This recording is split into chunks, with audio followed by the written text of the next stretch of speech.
So hey guys, welcome to my channel. So as you have seen my intro video, I have told you that I am going to teach you about the biology and chemistry topics of your choice.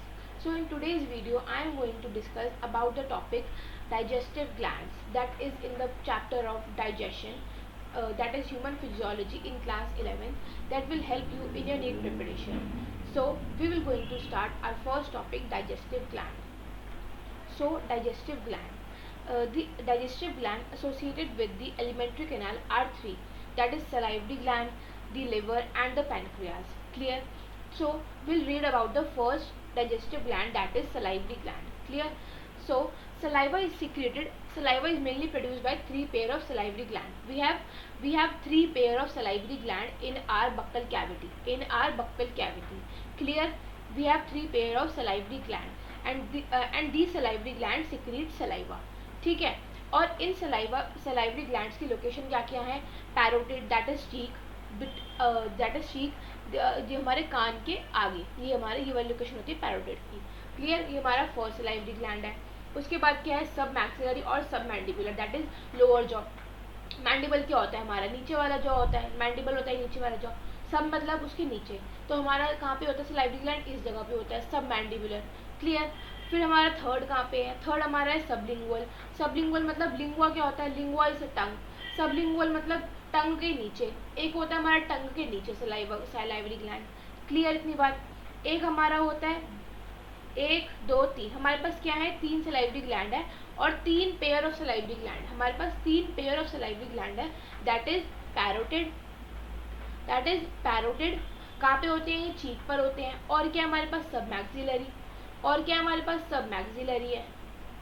And the third one we have is that is sublingual. So this is clear. हमारे जो तीन salivary glands है आपको clear हो गए. Salivary glands कहाँ पे हो गए? एक पैरोटिड, दैट इज हमारे चीक रीजन में, जो कि हमारे कान के बिल्कुल सामने की वाला रीजन. ये हमारे क्या होते हैं? पैरोटिड ग्लैंड्स होते हैं. यहाँ पे हमारा सलाइवा सिक्रीट होता है. उसके बाद होते हैं मैंडिबल, जो कि यहाँ पे प्रेजेंट होते हैं. ठीक है? और हमारा होता है सबलिंगुअल, जो कि हमारा यहाँ पे प्रेजेंट होता है. सलाइवरी ग्लैंड हमारा यहाँ पे सिक्रीट होता है. इतनी बात समझ में आ गई. अब हमारे डाइजेस्टिव ग्लैंड है. हमारे डाइजेस्टिव ग्लैंड कौन कौन है? सलाइवरी ग्लैंड, लिवर और पैंक्रियाज. अब ये आपस में कोऑर्डिनेट होकर काम करेंगे, तभी तो ये प्रॉपर सिस्टम के अंदर एक्ट कर पाएंगे. देखो जैसे हमारा लिवर है, ये हमारा पैंक्रियाज है, और सिक्रीशन ऊपर से आ रही है, म्यूकस वगैरह. सलाइवा की म्यूकस कहाँ से आ रही है? ईसोफेगस से आ रही है. ठीक है? तो अब इसमें एक और पॉइंट क्या लिखा हुआ है यहाँ पे? These glands situated just outside the buccal cavity secrete salivary into the buccal cavity. ठीक है? ये हमारी बक्कल कैविटी के बाहर प्रेजेंट होते हैं. बक्कल कैविटी के सलाइवरी ग्लैंड्स कहाँ प्रेजेंट होते हैं? बाहर की साइड. पर ये सलाइवा का सीक्रेट करते हैं inside the buccal cavity. This is clear. So will read next further about the liver, that is a next digestive gland. Clear? We will now study about liver. What is liver? Clear? So liver is the largest gland of the body, weighing around 1.2 to 1.5 kilogram of an adult.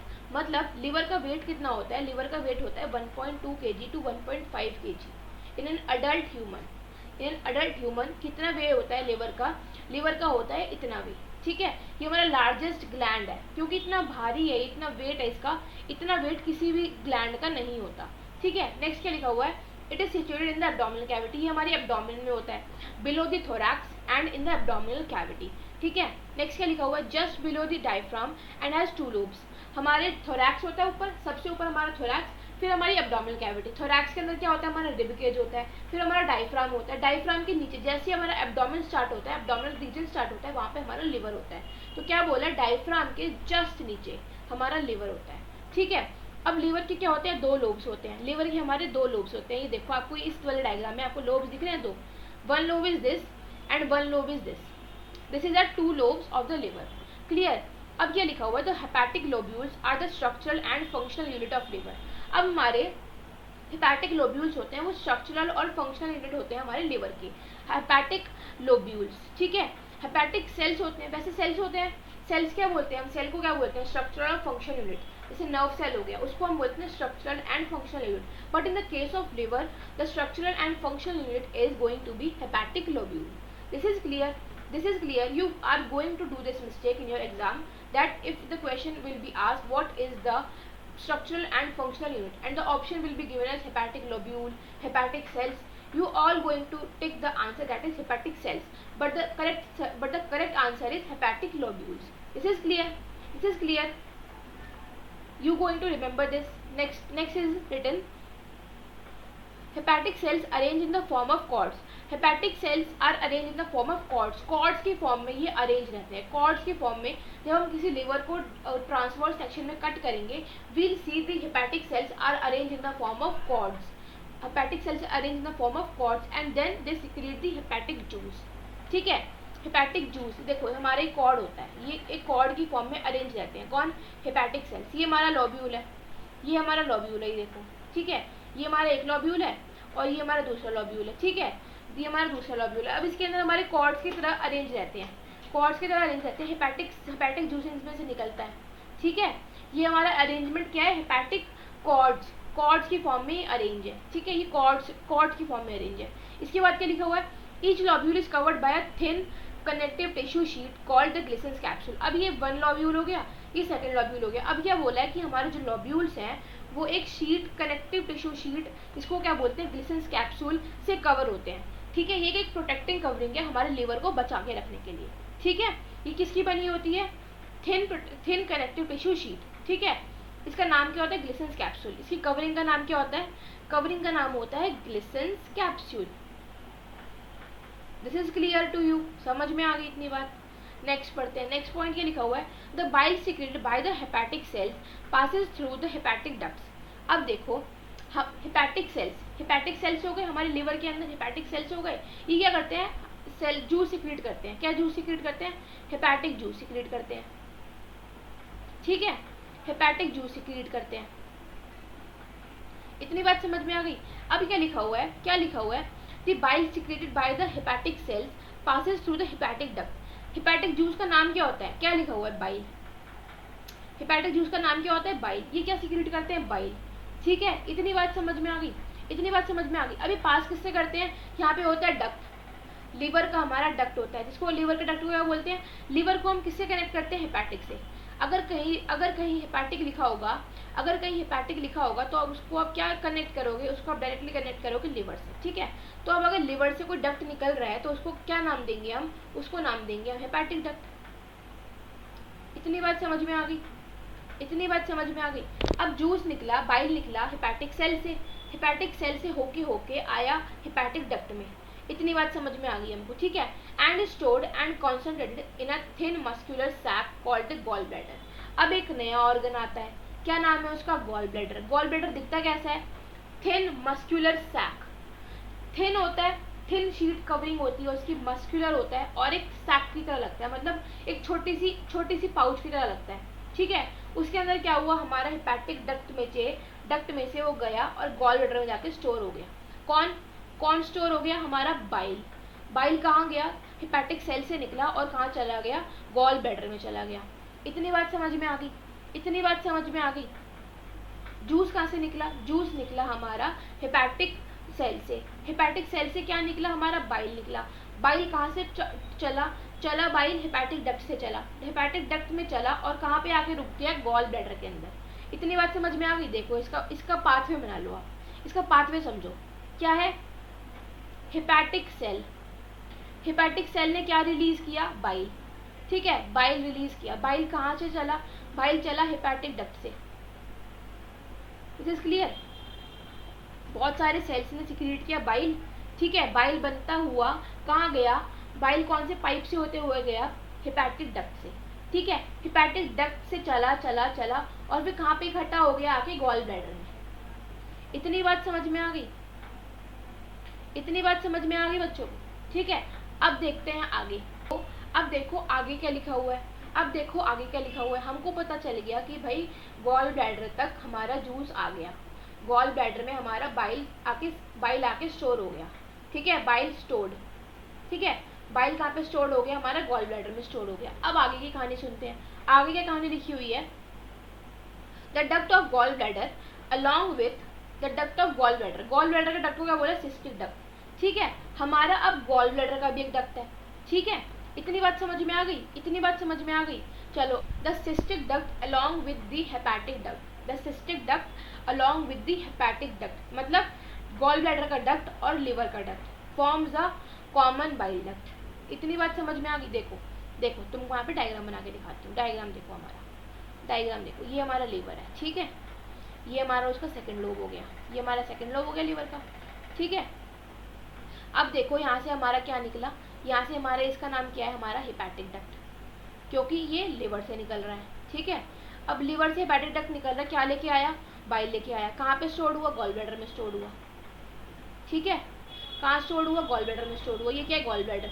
Gall bladder का और क्या, gall bladder से कौन सा duct निकलेगा, gall bladder का कौन सा डक्ट निकलेगा, ये है हमारा सिस्टिक डक्ट, ठीक है। लीवर के डक्ट का नाम क्या है, हेपेटिक डक्ट, गॉल ब्लैडर के डक्ट का नाम क्या है, सिस्टिक डक्ट, ठीक है। अब बाइल चला गॉल ब्लैडर से, ठीक है। अब क्या बोला है, the cystic duct along with the hepatic duct, cystic duct और किसको, हेपेटिक डक्ट को मिलाएंगे तो क्या बनेगा, कॉमन बाइल डक्ट बनेगा, ठीक है, कॉमन बाइल डक्ट बनेगा। क्या बोलेंगे, इस वाले पॉइंट को क्या बोलेंगे, कॉमन बाइल डक्ट। क्यों बोलेंगे इसको, क्योंकि इसके अंदर हेपेटिक डक्ट की सिक्रीशन भी है और गॉल ब्लैडर के डक्ट की सिक्रीशन भी है, तो ये क्या बन जाएगा, कॉमन बाइल डक्ट, ठीक है, ठीक है। बाइल जो चल रहा है ना वो यहाँ से पास होके जाएगा। इतनी बात समझ में आ गई। अब देखो क्या लिखा है, the bile duct and the pancreatic duct. अब देखो यहाँ पे देखो, अब यहाँ पे हमारा आता है पैनक्रियाज, यहाँ पे हमारा आता है पैनक्रियाज, ठीक है, ये पैनक्रियाज आ गया। अब देखो पैनक्रियाज की जो पैनक्रियाटिक जूस की सिक्रीशन होगी, पैनक्रियाटिक जूस की सिक्रीशन होगी। पैनक्रियाटिक जूस कौन कौन होते हैं, वो कौन होते हैं, सीटी प्लान होते हैं, सीटी प्लान, कौन, सीटी प्लान में कौन कौन हो गए, काइमोट्रिप्सिन, ट्रिप्सिनोजैन, प्रोकार्बोक्सीपेप्टाइडेज और लाइपेज और अमाइलेज और न्यूक्लियेज। ये हमारे कौन हो गए, पैनक्रियाटिक जूस। अब ये भी सिक्रीट करेंगे जूस, ये सिक्रीट करेंगे जूस। तो अब क्या लाइन लिखी पड़ी है यहाँ पे, the bile duct and the pancreatic duct open together into duodenum. अब देखो ये जो हमारा पैनक्रियाटिक डक्ट होता है ना, वो ड्यूडेनम के सी शेप के बीच में फंसा हुआ रहता है, ठीक है, वो सी शेप होती है ड्यूडेनम के, उसके बीच में फंसा हुआ रहता है। तो यहाँ पे हम बना लेते हैं ड्यूडेनम, एक हम यहाँ पे ड्यूडेनम बना लेते हैं, ये देखो ड्यूडेनम बन गया, ठीक है। अब ये देखो हमारी क्या लिखी पड़ी है, बाइल डक्ट और पैनक्रियाटिक डक्ट कहाँ ओपन होंगे, ये हमारा पैनक्रियाटिक डक्ट है, ठीक है, ये पैनक्रियाटिक डक्ट सिक्रीशन करेगा अपनी पैनक्रियाटिक जूस की, और बाइल डक्ट जो आ रहा है वो कहाँ ओपन होंगे, ड्यूडेनम में, ठीक है। फिर क्या लिखा हुआ है, as the common hepato pancreatic duct. अब जो यहाँ पे इस ओपनिंग को क्या बोलेंगे, हम इस ओपनिंग को बोलेंगे common hepato pancreatic duct, common hepato pancreatic duct,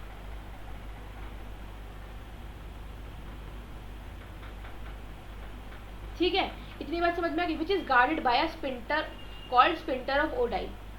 अब ये जो सिक्रीशन होगी वो कभी कभी सिक्रीशन होगी जब ड्यूडेनम को चाहिए होगी, तभी तो वो सिक्रीट करेगा। तो जब ओडाई ओपन होगा तभी सिक्रीशन होगी। तो ये कहाँ पे होता है, यहाँ पे होता है एक स्पिंटर ऑफ ओडाई, ठीक है।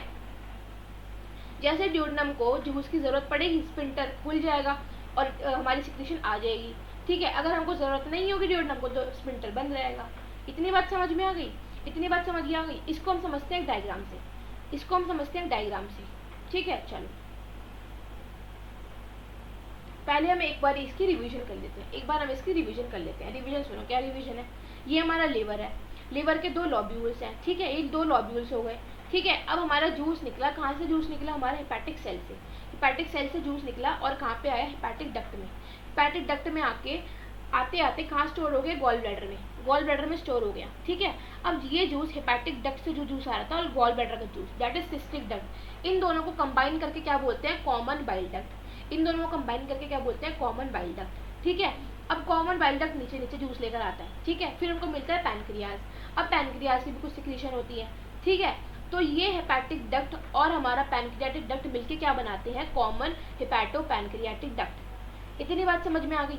अब इन pancreatic hepato common pancreatic duct को गार्ड करता है स्पिंटर ऑफ ओडाई।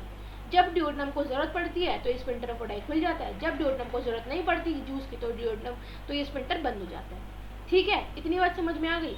अब हम इसको एक डायग्राम से समझिए, ये हमारा कौन है, ये हमारा यहाँ पे हमारे कौन हो गए, हेपेटिक सेल्स हो गए। क्यों? क्योंकि लोब 1 है और लोब 2 है।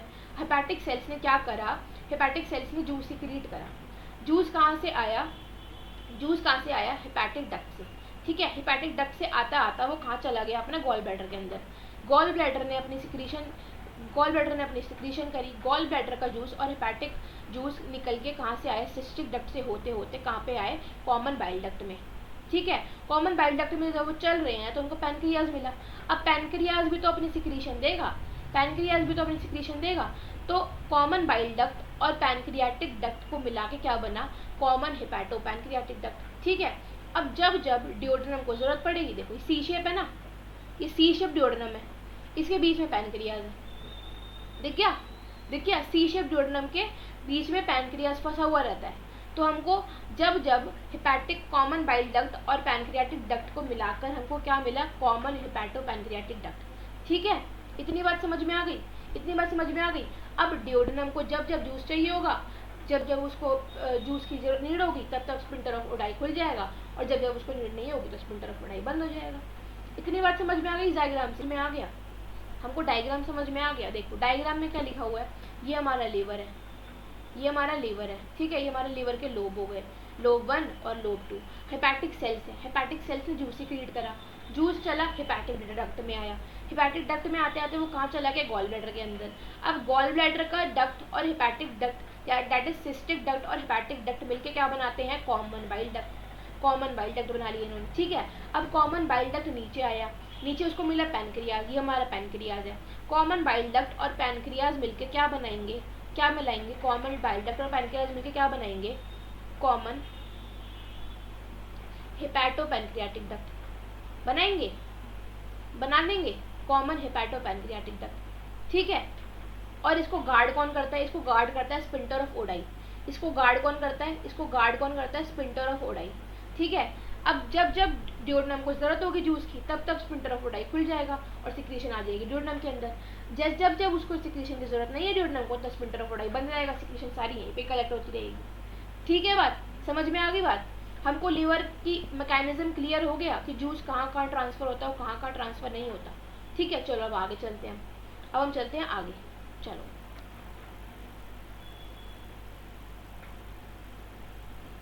अब नेक्स्ट क्या लिखा हुआ है, next is our next digestive gland, that is pancreas. Pancreas में क्या लिखा हुआ है, ये पढ़ते हैं। क्या लिखा हुआ है, pancreas is a compound elongated organ. ठीक है, कैसा है, कंपाउंड और इलोंगेट, ऐसे इलोंगेटेड ऑर्गन होता है ना, ऐसे करके हमारा लंबा सा ऑर्गन होता है, लीफ लाइक, एक लीफ लाइक ऑर्गन होता है। ठीक है, क्या लिखा हुआ है, बोथ एक्सोक्राइन एंड एंडोक्राइन, मतलब दोनों पार्ट होते हैं, एक्सोक्राइन भी और एंडोक्राइन भी। ठीक है, situated between the limbs of C shape duodenum. अब हमने पढ़ा था, अभी पीछे डायग्राम में दिखा था, ये डिओड्रेनम जा रहा है ऐसे करके, यहाँ पे बीच में पैनक्रियाज फंसा हुआ है, दिख रहा था हमको, फंसा हुआ पैनक्रियाज, वो लिखा हुआ है। The exocrine portion secretes an alkaline part, alkaline pancreatic juice. ठीक है, अल्कलाइन पैनक्रियाटिक जूस सिक्रेट करता है कौन, exocrine part. Alkaline pancreatic juice कौन हो गए, सीटी प्लान हो गए, सीटी प्लान कौन हो गए, काइमोट्रिप्सिन, ट्रिप्सिनोजैन, प्रोकार्बोक्सीपेप्टाइडेज, लाइपेज और एमाइलेज और न्यूक्लियेज, ये कौन हो गए हमारे, अल्कलाइन पैनक्रियाटिक जूस, जो कि पैनक्रियाज सिक्रीट करता है। और क्या है, एंडोक्राइन पार्ट भी है पैनक्रियाज का, वो हार्मोन सिक्रीट करता है कौन, इंसुलिन और ग्लूकागोन। इंसुलिन कब सिक्रीट होता है, जब हमारे ब्लड शुगर लेवल बहुत इंक्रीज हो जाता है, और ग्लूकागोन कब होता है, जब हमारा ब्लड शुगर लेवल बहुत कम हो जाता है। ठीक है, इतनी बात समझ में आ गई। ठीक है भाई, अब देखो आज हमने पढ़ा हमारे डाइजेस्टिव ग्लैंड के बारे में, दैट इज सलाइवरी ग्लैंड और लिवर और हमारा पैनक्रियाज, हमने तीनों के बारे में पढ़ा। ठीक है, अब आपको जो भी मैंने आज पढ़ाया, आपको उस लेक्चर में कुछ भी डाउट हुआ तो आप पूछना मुझसे कमेंट सेक्शन में और मैं आपको जवाब दूंगी। ठीक है, और आप बताना कि आपको नेक्स्ट वीडियो किस टॉपिक पे चाहिए। Okay, bye.